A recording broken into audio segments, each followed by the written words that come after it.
नमस्कार सखी सह्याद्रीच्या आजच्या भागात मी स्वप्ना आपल्या सगळ्यांचं मनापासून स्वागत करते। 21 मार्च हा दिवस जागतिक वन दिवस म्हणून पाळण्यात येतो। वृक्षवल्ली आम्हा सोयरे वनचरे असं आपल्या अभंगातून सांगत संत तुकारामांनी वृक्षांचं महत्त्व पटवून दिलेलं आहेच। पण आता या वाढत्या लोकसंख्येची गरज म्हणून जंगलांचं प्रमाण कमी होताना दिसतंय।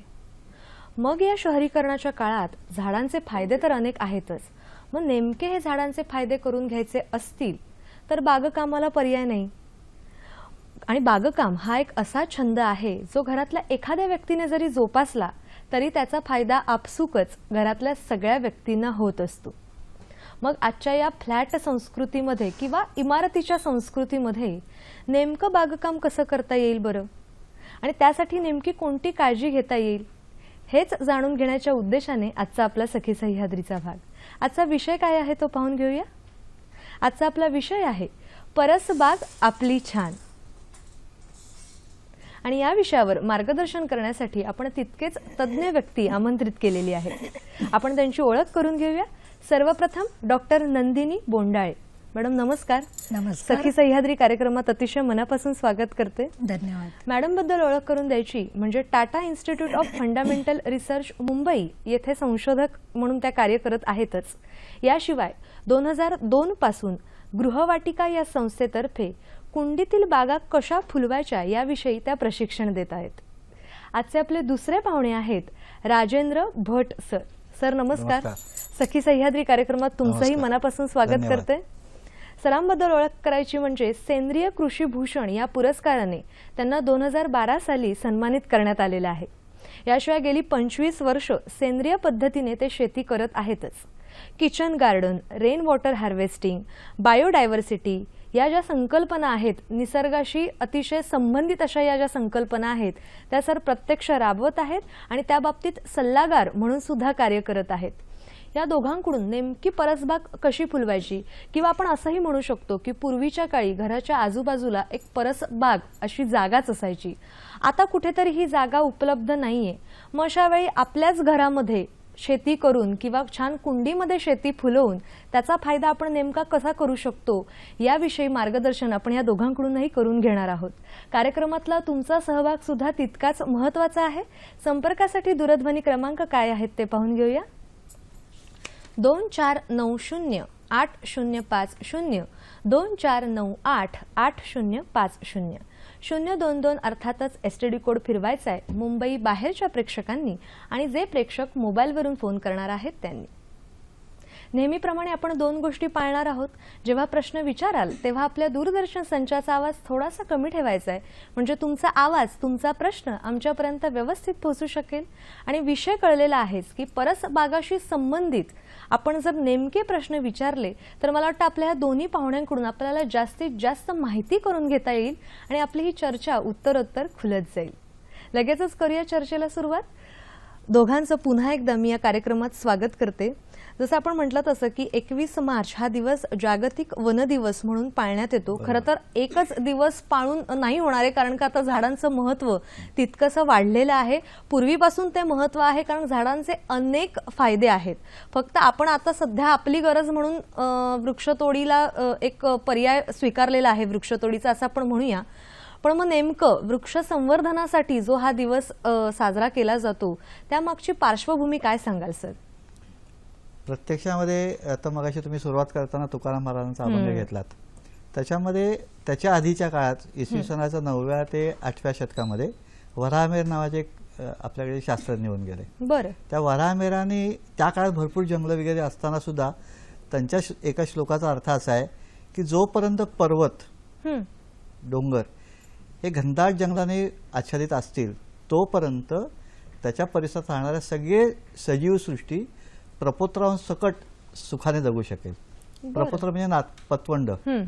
तर हे आपले म्हणजे पिढ्यानपिढ्या माणसाचे असतील, सर्व सजीवांचे असतील, त्या चांगल्या जगण्यासाठी जंगल हे अतिशय आवश्यक गोष्ट आहे। कारण जंगलामधनं पाणी, हवा, शुद्धीकरण, पाण्याचं जमा करणं, जमिनीमध्ये पाणी मुरवणं, मातीत सांभाळून ठेवणं, एरोजन न होऊ देणं, या सगळ्या गोष्टी जंगलांमुळे होतात। आणि आजची परिस्थिती अशी आहे की जंगल आपल्याकडे सगळे डोंगर ओसाड झालेले आहेत। भाग एक दुसरा भाग असा आहे की प्रत्येक माणूस साधारणपणे त्याला ऑक्सिजन जो लागतो तो दिवसाला 0.8 किलोग्रॅम लागतो. बरं. 24 तासाला. जे वर्षाचा झाला तो जवळजवळ 301 किलोमीटर 306 किलो झाला. आता 306 किलो ऑक्सिजन वनस्पती जी आहे ती वनस्पती देताना 100 किलो ऑक्सिजन देते वर्षाला. साधारण वनस्पती जे एका माणसाच्या मागे आपल्याला 3 झाडं पाहिजेत. म्हणजे आत्ता आपली लोकसंख्या समजा 125 कोटी आहे, गुणिले 3 एवढी चांगली वाढलेली झाडं पाहिजेत. आता हे उलट्या अर्थाने असं म्हटलंय की 30% जमीन तुमची जंगलाखाली झाकलेली पाहिजे. बरोबर. हे जागतिक थंब रूल आहे. आता हा जो 30% जंगलाखाली झाकलेला भाग आहे हा जो आपल्याकडे आता महाराष्ट्राची स्थिती 17%. आणि मग हे वनदिन साजरा करणं हे आपण पाश्चात्य देशांकडनं घेतलेलं एक फॅड आहे असं मी म्हणेन. कारण आपल्या संस्कृतीमध्ये गणपती असो, हरताळका असो, श्रावण असो, हा सगळा जंगलाशी संबंधितच भाग आहे, वनाशी संबंधित भाग आहे, वनस्पतीशी संबंधित भाग आहे. आणि दैनंदिन जीवनामध्ये हे सातत्याने आपण जंगलाशी, झाडांशी, मुख्य म्हणजे वृक्षांशी संबंधित, वनस्पती संबंधित आहोत. त्याचे डे हा साजरा करण्याची संकल्पना आपल्याकडे नाही. पण आपण ते साजरा करून आत्ता आपण आजच महाराष्ट्र राज्याने सांगितलं की आम्ही 2 जुलैला 2 कोटी झाडं लावणार आहोत. झाडं लावणं हे महत्वाचं आहे, झाडं जगवणं हे त्याच्यावर महत्वाचं आहे. आता हे झाडं जगवणं महत्वाचं असताना ती कशी जगवायची हा आता आपला चर्चेचा विषय आहे. बरोबर. तर वनदिन हा त्या निमित्ताने काय ना आपल्याला वनाची आठवण झाली. वनामध्ये राहणारे सगळे सजीव, त्यात माणूस सुद्धा आला. आता आपण फक्त माणूस हा विचार केंद्रित धरून काम करतोय, पण तसं नाहीये. मनुष्य उपभोग घेताना पंचेंद्रियाने उपभोग घेतो. त्या पंचेंद्रियाच्या उपभोगामध्ये नाकाला असणारा सुगंध, कानाला असणारा पक्ष्यांचा किलबिलाट, जिभेला असलेली रुची आणि त्वचेला असलेला त्याचा पानांचा, समजा पारिजातकाचं फुल काढायला गेलो त्याचा पानाचा करकरीतपणा, जुईचं फुल काढायला गेलं त्या पानांचा मऊपणा, हे आपल्या त्वचेतनं सुद्धा मिळतं. आणि या सगळ्याला आता आपण थेरपी म्हणून नाव दिलंय, अरोमा थेरपी. या सगळ्या थेरपी आपण आधी जगतच होतो, आता ते आपण जाणीवपूर्वक जगू म्हणून डे. वा सर, तुम्ही खूप छान या वनदिवसाचं महत्त्व सांगितलं आहे. आणि जसं तुम्ही म्हणालात तसं की फक्त हा एक दिवस साजरा करून नाही होणार, त्या वृक्षांप्रतीचं जे महत्त्व आहे किंवा ती जाणीव आहे ती आपण प्रत्येकाने जोपासली तर मला वाटतं प्रत्येक दिवस हा वनदिवस म्हणूनच आपण पाळू, नाही का? एक सांगू अजून. बरं. पूर्वीच्या काळी जसं ते ब्युटी कॉन्टेस्ट होतात, आपल्याकडे सुद्धा जंगलावर जाण्याची प्रथा होती. त्या गावातल्या सगळ्या लोकांनी जंगलाच्या कडेला जायचं आणि त्या गावातल्या स्त्रियांनी अशोकाच्या झाडाला लाथ मारायची. अशोकाच्या झाडाला लाथ मारली की ज्या स्त्रीच्या लाथेने अशोक फुलेल ती स्त्री रूपवान. बरं. अशी प्रथा पूर्वीपार आहे. आणि स्त्रीचं आणि अशोकाच्या झाडाचा संबंध खूप आहे. जसं तुम्ही म्हणालात तसं की वनांचं महत्त्व आहेच आणि ते पूर्वीपासून आपण आलेलो आहोत. आता कुठेतरी ती जाणीव आपली मागे पडत चाललेली आहे आणि तीच जाणीवेला उजाळा देण्याच्या दृष्टिकोनातून हा आजचा दिवस आणि त्या निमित्तानेच आपली ही चर्चा. जेव्हा आपण म्हणतोय की परसबाग आपली छान, हा जेव्हा आपला विषय आहे, तर खरंच आता परसबाग थोडंसं ती जागाच कमी असल्यामुळे थोडा तो शब्द नामशेष झाला आहे असं आपण म्हणू शकतो. मग इमारतीमध्ये किंवा जागेअभावी जर आपल्याला बागा फुलवायच्या असतील तर नेमकी कोणती काळजी घ्यायची मॅडम? आणि तुम्ही ह्या क्षेत्रातच काम करत आहात त्यामुळे तुमचा अनुभव जाणून घ्यायला नक्कीच आवडेल. बरोबर आहे, तुम्ही म्हणतात असं की आजकाल परस आणि अंगण हे शब्द आपल्या फ्लॅट संस्कृतीमुळे, ब्लॉक संस्कृतीमुळे ब्लॉकच झालेले आहेत ते दोन्ही.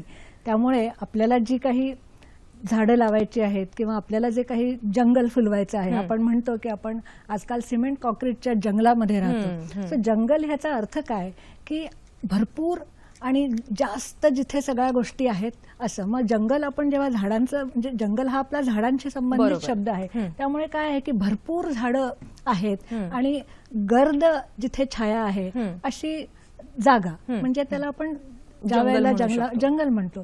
तर अशी जागा, भरपूर झाडी, ती भरपूर म्हणजे कशाच्या संदर्भामध्ये भरपूर? आता तुम्ही फक्त एका खिडकीमध्ये, ग्रिलमध्ये जर झाडं लावताय तर तिथे पण तुम्ही भरपूर झाडं लावू शकता, पण कशाच्या संदर्भात?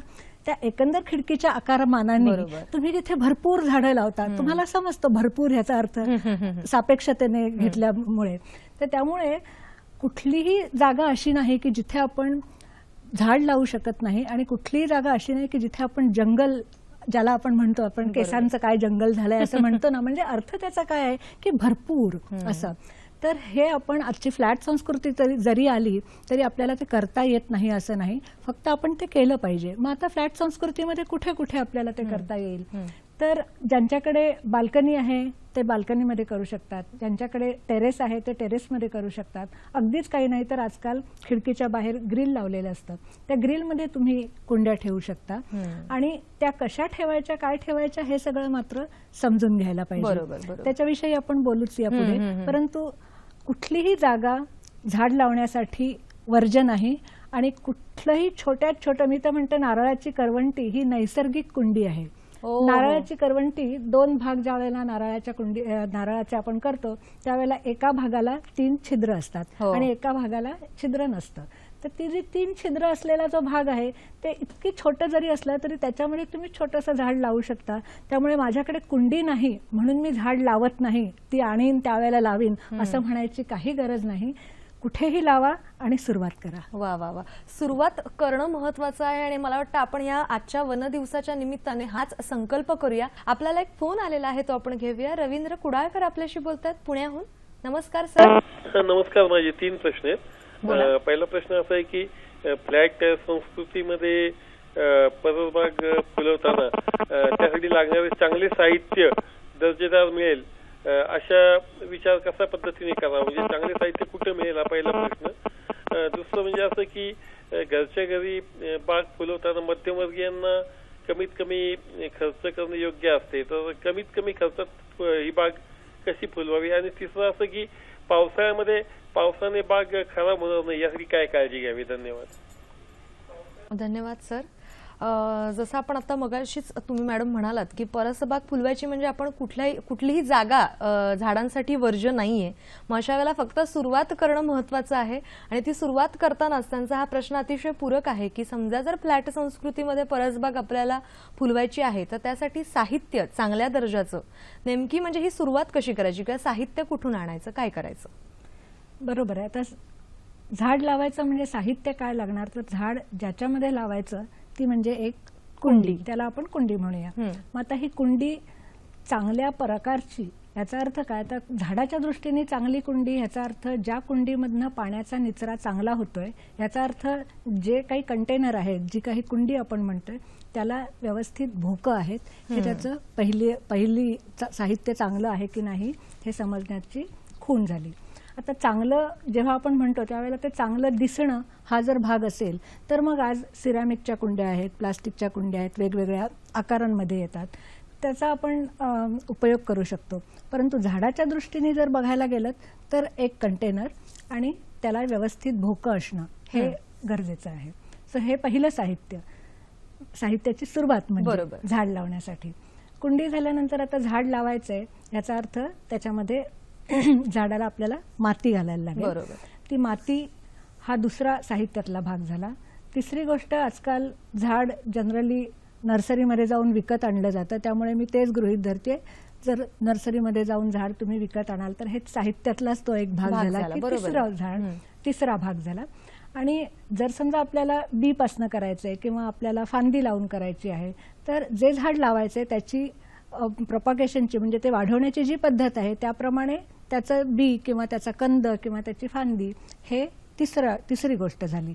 झाड लावल्यानंतर मग कसं लावायचं हे मी तुम्हाला नंतर सांगेन अगदी. परंतु लावल्यानंतर मग चौथं साहित्यातला भाग काय झाला की पाणी. नॅचरली पाणी आपल्याला थोडंसं त्याला द्यावं लागणार.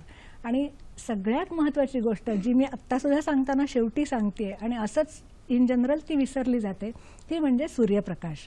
की आपल्याला जिथे झाड लावायचंय तिथे सूर्यप्रकाश किती अवेलेबल आहे, तिथे ऊन आपल्या घरामध्ये जिथे झाड ठेवणार आहोत तिथे किती वेळ येतं, दिवसभर येतं, 2 तास येतं का 5 तास येतं, त्यानुसार आपल्याला कुठलं झाड लावायचंय याचं सिलेक्शन केलं पाहिजे, ह्याची निवड केली पाहिजे. सो हे झालं आपलं साहित्य. आता ते साहित्य कसं वापरायचं हे आपण नंतर बघूच. बरोबर.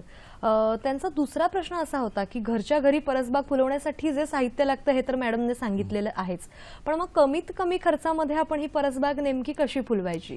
आता याच्यामध्ये कमीत कमी खर्चामध्ये पहिली गोष्ट आपल्याला हे ठरवावं लागेल की मला मी झाड कशा करता लावतोय. बरोबर. की मला शोभे करता लावतोय, डोळ्याच्या सुखा करता लावतोय, सुगंधा करता लावतोय, औषधा करता लावतोय, घरच्या पालेभाजी करता लावतोय, मला मिळणाऱ्या फळा करता लावतोय, कशा करता मी झाड लावतोय याच्याप्रमाणे आपण ठरवल्यानंतर मग तसंच मॅडमने जसं सांगितलं की मी त्याचं बी आणलं, रोप आणलं, त्याच्यापासून मी त्याचं झाड वाढवलं, कटिंग लावलं आणि मग त्या उपलब्ध सूर्यप्रकाश, लावलेल्या झाडाची प्रजाती, याच्यामुळे त्याला फुलं फळं येत जाणार. हे करण्याकरता खर्च जो कमी करायचा, या खर्चामध्ये सगळ्यात जास्त पहिला खर्च जो तो कुंडीचा, तो आयुष्यभराचा आहे. त्याच्यावर कमी खर्च जर करायचा असेल तर काळ्या हल्ली प्लास्टिकच्या पिशव्या मिळतात, त्याच्यात आपण झाड लावू शकतो. आपल्या दुधाची पिशवी असते, ती उलटी करून ती स्वच्छ धुवून नाही, उलटी ठेवली तर दुधातले बुरशी वाढते आणि झाडं मरतात. तर त्या कुंडीत लावू शकतो. आपल्या घरी असंख्य पालेभाज्यांचे दररोज काहीतरी कचरा तयार होत असतो. या कचऱ्यापासून आपण चांगल्या पद्धतीने खत करून त्याची ती माती तयार करू शकतो. फक्त मातीतच झाड लावता येतं असं नाही, तर नारळाच्या शेंड्या आहेत, ऊसाचं आपल्या खाली ऊसाचं गोळा आहे त्याचं पाचट आहे, वेगळ्या माध्यमातून आपण झाडं लावू शकतो. आणि झाडं लावण्याकरता हा खर्च कमी करण्याचा एक उपाय आहे. त्याच्या पुढचा उपाय जो आहे की त्याला झाडाला वाढ होण्यासाठी लागणारे अन्नद्रव्य आणि झाडाचे रोग आणि कीड नियंत्रण. आता हे आपण घरच्या अनेक साधनांपासून अन्नद्रव्य देऊ शकतो आणि रोग आणि कीड नियंत्रण करू शकतो. त्याच्यात त्याला खर्च खूप काही येत नाही. खर्च एकदाच येणार आहे झाडाचं बी आणताना, फायदे प्रचंड होणार आहे. त्याच्या खर्चाची व्याख्या तुम्ही खर्च खूप धरू नका. खर्च गृहीत धरण्यापेक्षा यातून मिळणारे फायदे आणि आपल्याकडे डॉक्टरला द्यायचे लागणारे पैसे याच्यावरती कॉन्सन्ट्रेट करा की तुम्हाला खर्च खूप कमी वाटेल. बरोबर बरोबर. आणि त्यामुळेच म्हणजे जसं तुम्ही म्हणाल तसं की अगदी कमीत कमी खर्चात आपल्याला हा जो फायदा आहे तो आयुष्यभरासाठी मिळणार आहे. आणि म्हणूनच परसबाग आपण आता घरोघरी फुलवायला पाहिजे आणि जबाबदारीच प्रत्येकाने घेतली पाहिजे. अशा वेळेला त्यांचा तिसरा प्रश्न असा होता की पावसाळ्यामध्ये समजा जेव्हा आपण हे फुलवलेली आहे कुंडीत किंवा परसदारी, मग अशा वेळेला पावसाळ्यामध्ये कधीतरी काळजी न घेतल्यामुळे खराब होऊ शकतात ही झाडं, किंवा काही जसं सर म्हणाले तसं किंवा रोग लागू शकतो किंवा कीड होऊ शकते. मग अशा वेळेला नेमकी कोणती काळजी घ्यावी? पावसाळ्यामध्ये जास्त वेळेला जी काही खराबी होते झाडांची ती अशामुळे होते की पाऊस जर त्या झाडांवर पडत असेल. आता इथे दोन गोष्टी येतात की बऱ्याच जणांकडे पावसाळ्यामध्ये सुद्धा झाडांना पाणी द्यावं लागतं, कारण त्या ज्या कुंड्या असतात त्या तुमच्या बाल्कनीमध्ये असतात की जिथे पाऊस डायरेक्टली पडत नाही.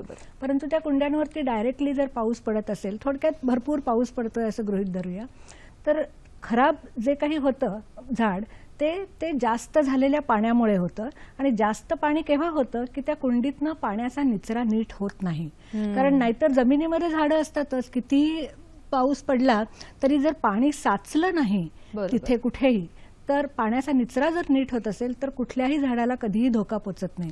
तर त्यामुळे काळजी जर घ्यायची असेल तर पाऊस पडल्यानंतर, किंवा हे मी तर म्हणते की शहरामध्ये पाणी जास्त झाल्यामुळेच झाडांची प्रकृती खालावलेली फार वेळेला दिसते. कारण पाणी घातल्यानंतर ते पाणी लगेच निघून जात नाही कुंडीतनं. जर तुम्ही पाणी घातलंय, हे पावसाळा किंवा पाणी जास्त झालं या दोघांना सारखंच लागू आहे म्हणून मी सांगते. तर पाणी घातल्यानंतर असं तळ साचल्यासारखं पाणी थोडा वेळ तिथे जरी राहिलं तरी ह्याचा अर्थ कुंडीच्या भोकं बुजली तरी आहेत किंवा माती घट्ट तरी झालेली आहे आणि त्यामुळे पाण्याचा निचरा नीट होत नाहीये. आणि पाण्याचा निचरा नीट होत नाहीये याचं इमिडिएटली लगेच दिसणारं तुम्हाला त्याचं डायग्नोसिस कसं करायचं, तर शेवाळं लगेच तुम्हाला थोडे दिवसात तिथे दिसायला लागतं. आणि थोडं जरी शेवाळं दिसतंय याचा अर्थ कुंडीतलं पाणी नीट त्याचा निचरा होत नाहीये. तर काळजी काय घ्यायची, तर कुंडीतली भोकं व्यवस्थित खुली आहेत ना, त्याच्यात काही अडकलं नाहीये ना, आणि पाणी, ही जी माती आहे ती माती घट्ट झालेली आहे. आणि ती घट्ट होण्याची कारणं अनेक आहेत. मुख्य त्याचं कारण म्हणजे ही माती जी आहे ही मातीची सुद्धा हेल्थ आहे, मातीची सुद्धा एक तब्येत आहे अशी. तर माती चांगली असणं म्हणजे काय की त्या मातीमध्ये बरेच कीटक आहेत, बरीच गांडुळं आहेत. आणि ही गांडुळं आणि कीटक हे मातीमध्ये जर इकडे तिकडे हालचाल करत आहेत आणि त्याच्यामुळे ती माती भुसभुशीत राहते. अशी जर माती भुसभुशीत राहत नसेल, असे जर कीटक आणि हे गांडुळं नसल्यामुळे, तर मग ती माती घट्ट होते आणि ती माती घट्ट झाल्यामुळे त्यातनं पाणी निघून जात नाही. सो पावसाळा काय किंवा पाणी घालत असताना सुद्धा पाणी जास्त झालं काय, ह्या दोन गोष्टी मुख्य म्हणजे पाणी निघून न जाणे हे एक महत्वाचं कारण असतं. एक वाढीव त्याच्यात आहे की पावसाळ्यामध्ये वातावरणात ह्युमिडिटी खूप असते, म्हणजे ज्याला आपण आर्द्रता म्हणतो. ही आर्द्रता आणि सूर्यप्रकाशाचा कमी कालावधी आणि मॅडमने सांगितलं तसं पाणी जास्त साठवून आणणं, याच्यावेळी झाडाचं आरोग्य बिघडतं. जसं आपण पावसात भिजून आपल्याला सर्दी ताप होतो, तर एक खोकला होतो. तर हे टाळण्यासाठी झाडाचं आरोग्य सुधारण्याच्या दृष्टिकोनातनं त्याला जेव्हा पाणी निचरा चांगला झाला असेल तर निरोगी झाड वाढतं. निरोगी वाढल्यानंतर त्याला जर काही त्याच्यावरती दुष्परिणाम होणार असले अन्नद्रव्यांचे आणि उजेडाचे आणि आर्द्रतेचे, हे टाळण्यासाठी कसल्या प्रकारचं झाड आहे हे बघून आपल्याला त्याच्यावरती काही उपाययोजना घरच्या घरी करता येऊ शकते. की समजा त्याला कीड लागत असेल, कारण किडीलाही अनुकूल वातावरण असतं ते, तर कीड लागणार असेल तर आपण त्याच्यासाठी वेगवेगळी घरगुती औषधं तयार करून त्याचा फवारा फवारू शकतो. घरामध्ये हळद असते, ती बुरशीनाशक म्हणून छान काम करते. हळदीचं पाणी आपण स्प्रे करू शकतो, त्याने बुरशी जास्त पावसात बुरशाच वाढ. आपल्याला एक फोन आलेला आहे, तो आपण घेऊया. श्रीनिवास आपल्याशी बोलतायत ठाण्याहून. नमस्कार सर. नमस्कार, मी श्रीनिवास जोहरी बोलतोय ठाण्यावरून. हा बोला. जिथे सूर्यप्रकाश मिळत नसेल, आमच्या ब्लॉकला सूर्यप्रकाश अगदी नाही मिळत, तर अशा वेळेला कुठल्या प्रकारची झाडं लावावीत? बर, धन्यवाद. जसं आपण मगाशी म्हणालो तसं की अगदी सुरुवात करताना ज्या गोष्टी असतात की कुंडी, माती, सूर्यप्रकाश आणि पाणी या अगदी मूलभूत गरजा आहेत परसबाग फुलवण्यासाठी. मग अशा वेळेला सूर्यप्रकाश नसेल तर नेमकी कोणत्या प्रकारची झाडं लावावीत? मॅडम काय सांगाल? सांगते ना. सूर्यप्रकाशामध्ये आपल्याला जरा 2 भाग करायला पाहिजेत. ते म्हणजे असे की ज्याला आपण ऊन म्हणतो, म्हणजे डायरेक्ट ते ज्या वेळेला सूर्यप्रकाश नाही असं म्हणतायत, ह्याचा अर्थ त्यांच्याकडे डायरेक्ट ऊन येत नाही, ज्याला आपण ऊन पडलंय असं म्हणतो. पण ज्या वेळेला आपण लाईट न लावता आजूबाजूला सगळा प्रकाश असतो, तो सूर्यप्रकाशच असतो ना. घरामध्ये ज्या वेळेला लाईट नाही आहेत आणि तुमच्या घरामध्ये प्रकाश आहे, तो प्रकाश कुठला आहे? सूर्यप्रकाशच आहे. तर त्याला आपण आता उजेड असं म्हणूया. तर डायरेक्ट सूर्यप्रकाश म्हणजे ऊन, आणि ऊन येत नाहीये तर कुठली झाडं लावावी असा त्यांचा प्रश्न आहे, असं गृहीत धरून मी उत्तर देते. पण उजेड मात्र पाहिजे. म्हणजे घरामध्ये अंधारच आहे तर झाड लावणं आणि झाड जगणं म्हणजे जास्त कठीण होऊन जातं. तर डायरेक्ट ऊन येत नसेल तर आपण ज्याला आपण शोभेची झाडं म्हणतो, फुलझाडांना नेहमी जास्त ऊन लागतं, भरपूर ऊन लागतं, परंतु शोभेच्या झाडांना फुलझाडांपेक्षा कमी ऊन लागतं. आणि त्या शोभेच्या झाडांमध्ये सुद्धा काही झाडं अशी आहेत की ज्यांना आणखीन कमी ऊन असलं तरी चालतं. याच्यामध्ये एक सेन्सिवेरिया, म्हणजे त्याला मदर इन लॉज टंग असं म्हणतात, किंवा सर्पपर्णी असं आपल्या मराठीमध्ये त्याचं नाव आहे. ते जे झाड आहे त्याला ऊनही कमी चालतं आणि पाणीही कमी चालतं. इनफॅक्ट मी तर सांगेन की ते झाड आजकाल बेडरूम प्लांट म्हणून पण वापरलं जातं. बरं. म्हणजे रात्रीच्या वेळेला आपल्या हवेमधला कार्बन डायऑक्साईड हे झाड खेचून घेतं. त्यावेळेला ते ऑक्सिजन सोडत नाही, परंतु कार्बन डायऑक्साईड खेचून घेतं आणि त्याच्यामुळे ती हवा ते शुद्ध करतं. सो हे जे झाड आहे, हे झाड दोन्ही दृष्टीने उपयोगी आहे, दिवसा पण आणि रात्री पण. सो त्या दिसायलाही ते सुंदर दिसतं आणि हे झाड असं सरळ वाढतं. त्याला पातीसारख्या अशा पाती असतात. म्हणजे तो हे जे झाड आहे हे महत्वाचं आहे. मनी प्लांट जे आजकाल बरेच जण त्याला वेगवेगळ्या अर्थाने त्याच्याकडे बघत असतात, परंतु मनी प्लांट हे झाड पण एक असंच आहे की जे कमी सूर्यप्रकाशामध्ये म्हणजे उजेडामध्ये वाढतं आणि वाढलं नाही तरी ते छान जगतं आणि पानं त्याची ताजीतवानी दिसतात.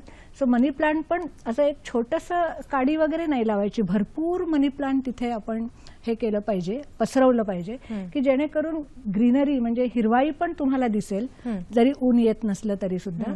आणि शिवाय तुमची हवा, घरातली हवा जी आहे ती शुद्ध ठेवण्यासाठी पण त्याची मदत होईल. सो अरेका पाम अशी अनेक झाडांची नावं सांगता येतील, परंतु ही 2 माहितीतली अगदी झाडं आहेत, त्यामुळे मी ही 2 नावं आता सांगते. सर, तुम्हाला काही सांगायचं आहे या संदर्भात? हां, की आपण मॅडमने जरा सांगितलं की उजेड पडला, त्याला आपण म्हणूया परावर्तित प्रकाश पडला. हा परावर्तित प्रकाशामध्ये जंगलामध्ये जशी सावलीत वाढणारी झाडं आहेत, त्याच्यामध्ये ऑर्किड झाड आहेत, त्याला छान फुलं येतात, ती आपण घरात लावू शकतो. अबोलीसारखी झाडं जी आहेत, फुलझाडं की ज्याला सावली चालते, ती लावू शकतो. आणि सावलीमध्ये अबोलीला फुलं जास्त रंगाची येतात, उलटं होतं. किंवा आपल्या दैनंदिन जीवनामध्ये आपल्या हिंदूंच्या संस्कृतीमध्ये जे पूजेला वापरणारं नागवेल पान, खायचं पान, हे सावलीतच वाढतं आणि ते मनी प्लांटच्या पेक्षा जास्त छान वाढतं. त्याच्या नागवेलीचं पान, काळ्या मिरीची झाडं, ही झाडं आपण सावलीमध्ये वाढवू शकतो. वेगळ्या वेगळ्या प्रकारचे फर्न जे आहेत की डोळ्याला खूप हिरवा रंग सुंदर दिसतो, आणि हा फन घरामध्ये जिथे उजेड कमी येतोय अशा ठिकाणी ह्युमिडिटी वाढते आणि त्याच्या ते ह्युमिडिटीमध्ये फन खूप छान वाढतात. आणि फनला सगळ्यात कमी मेंटेनन्स आहे, रोग आणि कीड खूप कमी आहे. त्याचे ती झाडं आपण नक्की लावू शकतो. आपला हेतू काय आहे की माझ्या घरातलं प्रदूषण टाळायचंय, मला डोळ्याला रंग छान दिसला पाहिजे, मला सुगंध आला पाहिजे, मला अन्न मिळालं पाहिजे, ह्याच्यापैकी विषयानुसार आपल्या झाडं उपलब्ध आहेत आणि ते आपण नक्की लावू शकतो. बरोबर. आता ही झाली सूर्यप्रकाश जर मिळत नसेल तर कोणती झाडं लावायची ती, पण नेमकी सूर्यप्रकाशात कोणती झाडं लावायची हे जाणून घ्यायचंय. पण एक फोन आलेला आहे तो आपण घेऊया. गीतांजली गुळवे आपल्याशी बोलतात लातूरहून. नमस्कार मॅडम. नमस्कार. हा, मी गीतांजली गुळवे अहमदपूरवरून बोलते. माझा एक प्रश्न असा आहे किंवा एक शंका विचारायची सरांना की माझ्या अंगणात 15 फुटाची जागा आहे आणि त्या जागेमध्ये एक आंब्याचं झाड, एक 2 नारळाची, एक फणसाचं आणि एक लिंबाचं झाड आहे आता, आणि आंब्याला आंबे येत आहेत. तर मला सरांना असं विचारायचं की ही मोठी झाडं बिल्डिंगला काही नुकसानकारक आहेत का? बर, धन्यवाद. सर काय सांगाल यांच्या प्रश्नाचं? सामान्यपणे तशी झाडाची जी तुम्ही झाडं लावले त्या झाडांची मुळं ही सगळी, नारळाची मुळं थोडीशी उथळ असतात, आंब्याची मुळं उथळ असतात, ती अन्न घेणारी उथळ असतात. पण जर आपण तिथे रिंग करून बांगडी पद्धतीने खत दिलं तर मुळांचं काम अन्न आणि पाणी गोळा करण्याकरता लांबपर्यंत जाणं हे असतं. जर तुम्हाला जागेवरती त्याला खत पाणी दिलं तर मुळं जास्त आतपर्यंत जाणार नाहीत. आणि जी आधाराची मुळं असतात ते खोल जातात, म्हणजे सरळ जमिनीला 90 अंशात जातात. तसे इमारतीला धोका होणार नाही.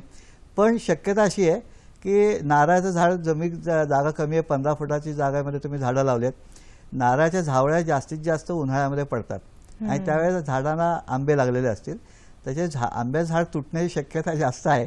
आणि ते तुमच्या वेदरशेड काढली असेल, त्या पत्रावरती झावळी पडून ती वेदरशेड खराब होण्याची शक्यता नाकारता येत नाही. बाकीच्या इमारतीला काही धोका, कारण आपल्या इमारती सगळ्या RCC कन्स्ट्रक्शनच्या असतात, तशा त्या पिलर आणि बीम असतात, त्याच्यात ते काही उचललं जात नाही. म्हणजे तसं तुम्ही त्याचा धोका असं समजू नका. थोडासा अंधार घरामध्ये येऊ शकेल. लिंबू फळं लागतील की नाही शंका आहे. बरं, मग त्यासाठी नेमकी काय काळजी घ्यायची? नाही, कारण ते चुकीचं झालं. लिंबाला कायम ऊन पाहिजे आणि पाण्याचा ताण पाहिजे आणि नारळाला कायम पाणी पाहिजे. नारळाच्या खाली लिंबू लावला असेल तर त्याला लिंब नाही लागणार. ओ हो हो हो. बरं, म्हणजे ह्या खूप छोट्या छोट्या गोष्टी आहेत, त्याच तुमच्याकडून जाणून घ्यायचंय. आणि जसं मॅडम तुम्ही मगाशी म्हणालात तसं की सुरुवात समजा आपण केलेली आहे घरी बाग फुलवण्यासाठी, मग आता त्यानंतर म्हणजे ज्या मूलभूत गोष्टी आहेत त्या सुद्धा घेतलेल्या आहेत. मग अशा वेळेला नेमकं कशी काळजी घ्यायची किंवा सुरुवात कशी करायची, झाडं कशी लावायची, काय सांगाल मॅडम?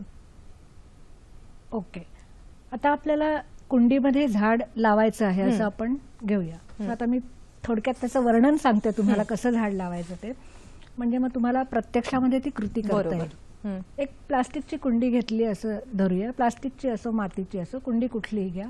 पहिली गोष्ट म्हणजे त्याला भोकं नीट आहेत की नाही हे बघितलं. आता ती भोक कशासाठी आहे तर पाणी जाण्यासाठी आहे. आता आपण कुंडीमध्ये माती घालणार आहोत, तर आता ही माती तर त्या भोकातनं निघून गेली नाही पाहिजे.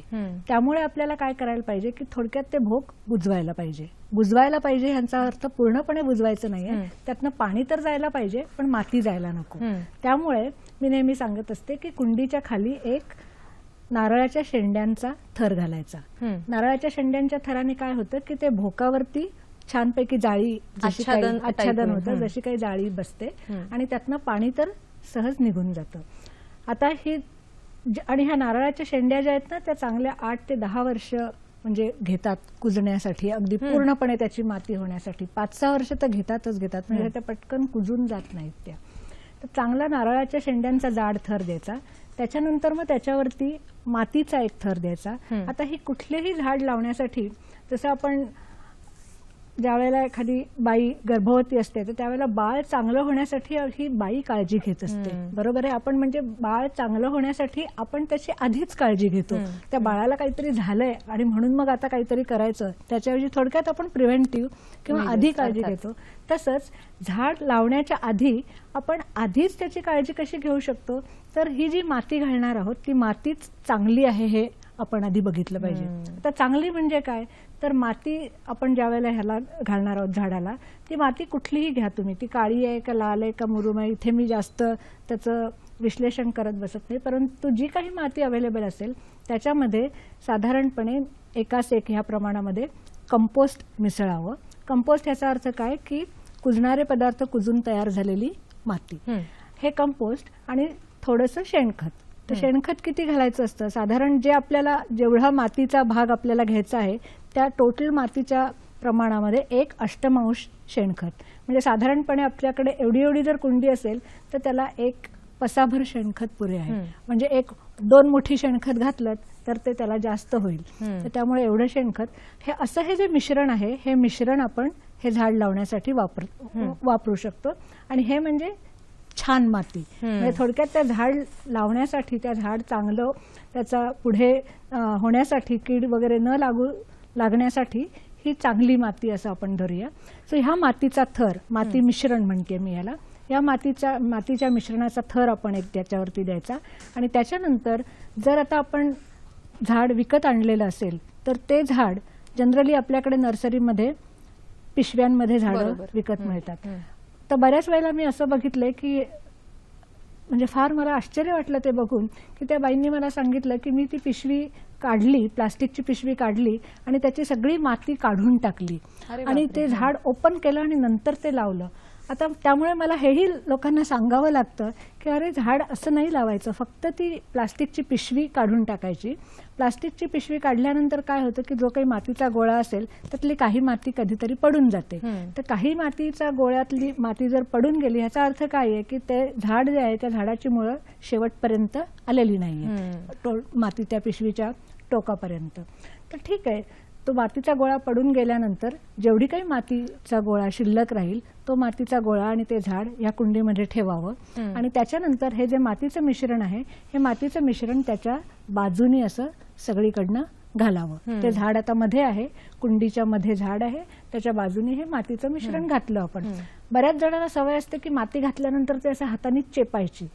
पूर्णपणे चुकीची पद्धत आहे. कारण काय की झाडाची जी मुळं आहेत त्या मुळांना तुम्ही धक्का लावता आहात. तर चेपायची काहीच गरज नाहीये. इनफॅक्ट माती आपल्याला पोकळ राहायला हवी आहे. तर त्यामुळे माती घातल्यानंतर त्याला पाणी घालायचं. आता पाणी घालायचं कसं हा पण एक गोष्ट आहे, कारण बऱ्याच जणांना मी बघते की मग घेतात, पाणी घेतात आणि असं वरून धार सोडतात आणि त्याच्यामुळे होतं काय, त्या मातीमध्ये पडतो खड्डा, माती अशी बाजूला उडते आणि आजूबाजूला अस्वच्छता होते. तर त्यावेळेला आपण आता झाड लावतोय तर ही माती टाकल्यानंतर त्याच्यावरती जे पाणी घालायचंय ते पाणी आपण ओततोय, त्याच्या खाली असा हात धरून थोडं शिंपडायचं.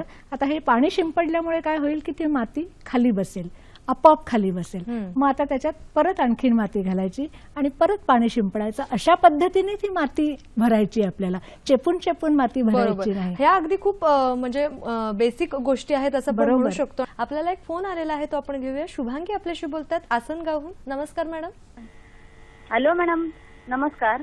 मी शुभांगी ढेरंगे बोलते आसनगाववरून.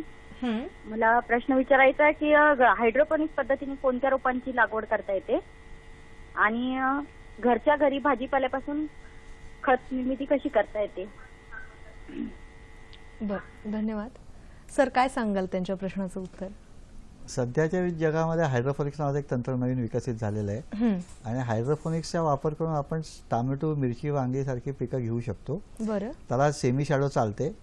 त्याच्यासाठी आपण उजेडाची सोय कधी कधी करायला लागते. हायड्रोपोनिक्स म्हणजे पाण्यामध्ये वाढवलेली झाडं. आता ह्या पाण्यामध्ये जे काही अन्नद्रव्य ती पाण्याच्या थ्रू आपल्याला देता येतात. सध्या महाराष्ट्र राज्यामध्ये मोठ्या प्रमाणात हायड्रोपोनिक्समध्ये गुरांचा चारा मोठ्या प्रमाणात करतायत आणि छोट्या जागेमध्ये लेअर, जसं आपण गाडीने प्रवास करताना 3 टायरमध्ये बसलो, 2 टायरमध्ये बसलो, तसे टायर्स असतात आणि त्या ट्रेमध्ये आपण ते बी लावून त्याच्यातनं पाणी देतो. फॉगर्सने पाणी उडवलं जातं आणि ते पाणी परत गोळा केलं जातं आणि ते पाणीच रिसायकल होत राहतं सतत. आणि त्याच्यामध्ये न्यूट्रिएंट्स असतात जे मातीमधनं जीवाणूच्या माध्यमातून झाडाला मिळणार आहेत. त्याच्याऐवजी पाण्यामध्ये ते अन्न घालून ते झाडाला देता येतं. याच्यामध्ये पाश्चात्य देशामध्ये मोठ्या प्रमाणात हायड्रोपोनिक्समध्ये टोमॅटोची लागवड मोठ्या प्रमाणात केली गेली आणि त्यातनं आपल्या जमिनीमध्ये लावणाऱ्या टोमॅटोपेक्षा जास्त उत्पादन सुद्धा मिळतं. पण ते त्याच्यासाठी खर्च खूप जास्त असतो. तर हायड्रोपोनिक्स करायला काही हरकत नाही. जिथे अडचण आहे अशा जागीच हायड्रोपोनिक्स केलं जातं. सामान्यपणे निसर्गात जे काय उपलब्ध गोष्टी त्यातनं आपण शेती केली किंवा झाडं लावली तर जास्त चांगलं होतं. त्यांचा काही दुसरा पण प्रश्न होता. दुसरा प्रश्न असा होता की जसं तुम्ही मगाशी म्हणाल तसं की घरच्या घरी आपण खत निर्मिती करू शकतो आणि तो एक घनकचरा व्यवस्थापनाचा एक खूप महत्वाचा भाग होऊ शकतो. म्हणजे कमीत कमी खर्चामध्ये आपली ही शेती होईल उत्तम खतानिशी. तर मग त्यावेळेला ती खत निर्मिती नेमकी कशी करायची? कुठलीही गोष्ट कुसताना निसर्गाकडनं ज्या गोष्टी घेतल्या त्या निसर्गाला परत दिल्या जातात. आता ह्याच्यामध्ये निसर्गाकडनं उष्णता घेतली, निसर्गाला उष्णता परत गेली, खत करताना उष्णता तयार होते. निसर्गाकडनं पाणी घेतलं, निसर्गाला पाणी परत सुटलं, कुठली गोष्ट कुसताना पाणी सुटतं.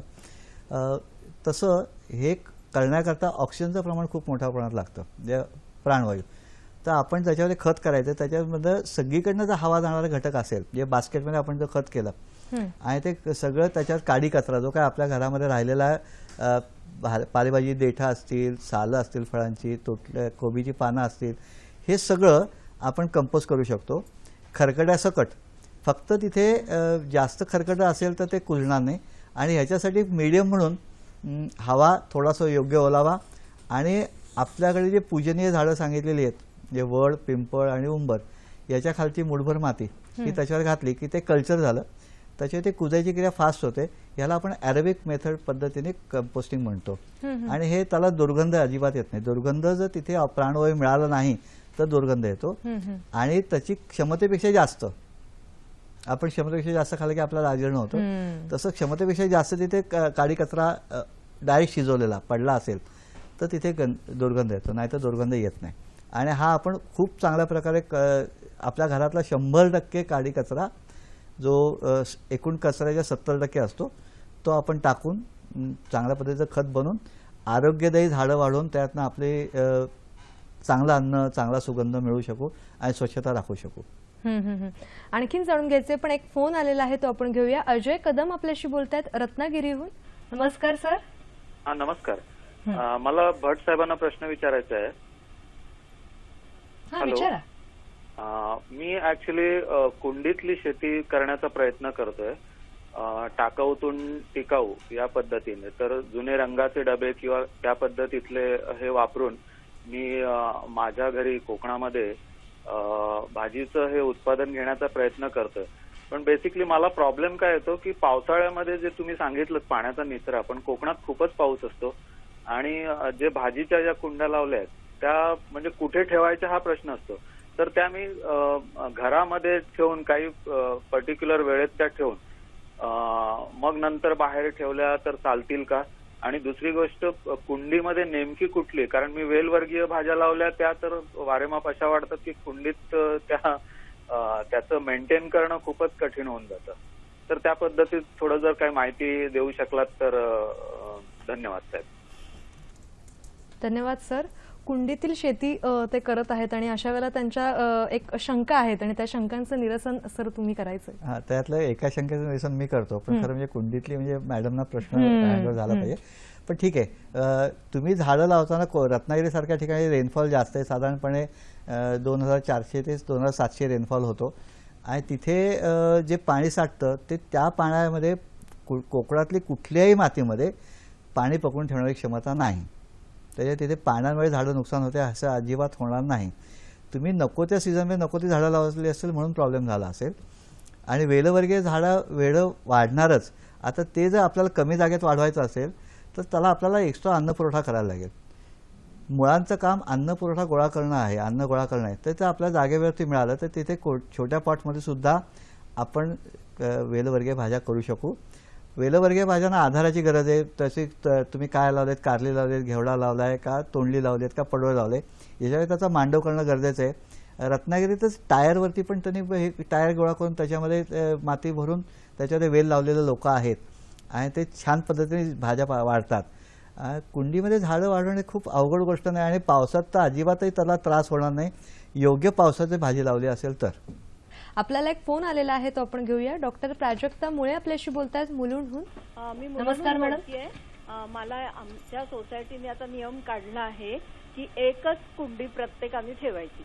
मग आता कारण भिंती खराब होतात बिल्डिंगच्या म्हणून, तर मग अशा वेळेस एका कुंडीमध्ये साधारण मध्यम साईजच्या किंवा थोडी मोठी असेल तर त्याच्यामध्ये आपण किती 2 प्रकारची 3 प्रकारची झाडं लावू शकतो. त्यापैकी एक कॅक्टस तर तुम्ही सजेस्ट कराल, कारण पाण्याचा स्टोरेज असतं.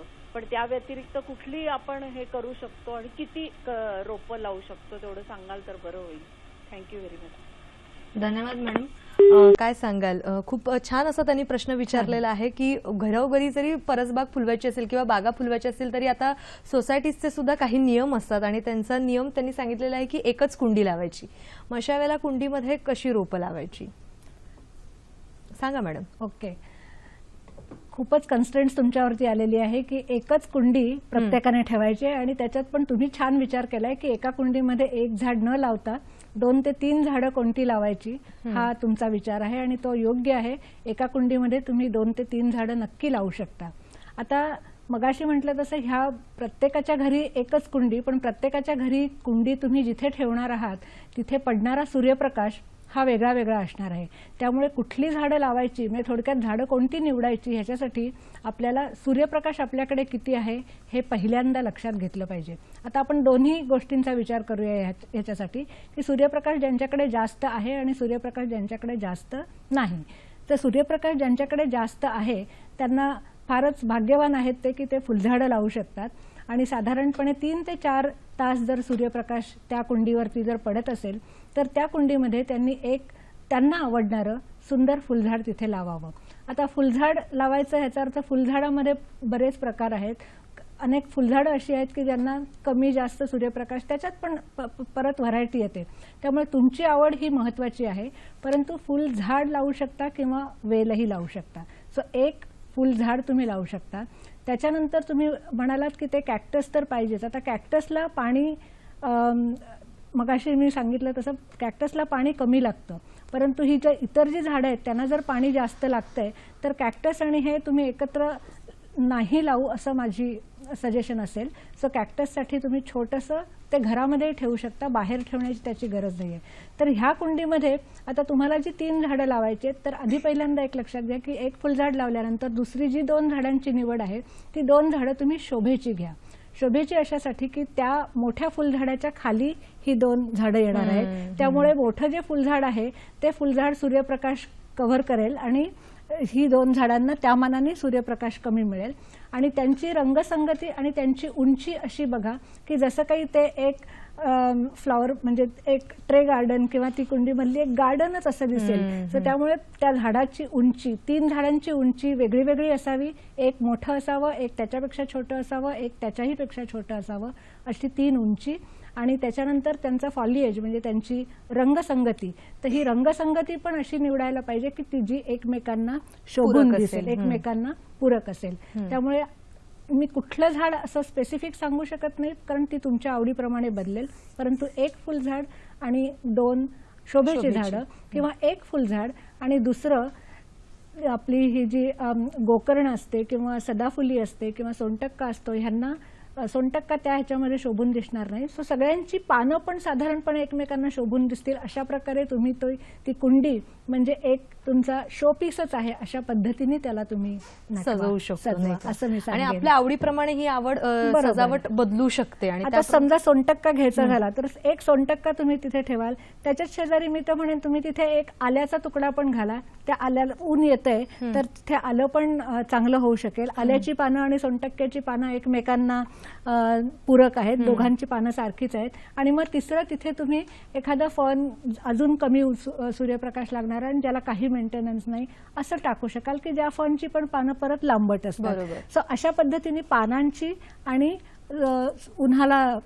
उन्हाप्रमाणे सो अशी रंगसंगती आणि एकंदर झाडांची साधून उंची साधून तुम्ही एक सुंदर एक ते पॉट बनवू शकाल. म्हणजे जागेची अडचण पण त्या अडचणीवर नेमकी कशी मात करायची हे तुम्ही खूप छान सांगितलेलं आहे. आपल्याला एक फोन आलेला आहे तो आपण घेतोय. आशा आपल्याशी बोलतात पुण्याहून. नमस्कार मॅडम. नमस्कार. मी माझ्या एक 20 लिटरचा रंगाचा डब्बा असतो प्लास्टिकचा, त्याच्यामध्ये काकडीचे वेल लावले. तर त्याच्यात आणि उन्हामध्ये आहे, तो पूर्ण उन्हामध्ये आहे. रोज सकाळी थोडं पाणी देते त्याला 4-5 मग असं. ते वेल वाढत नाही चांगले, काकड्या येतात, फुलं गळून पडतात, पांढरट होतात. बरोबर, धन्यवाद.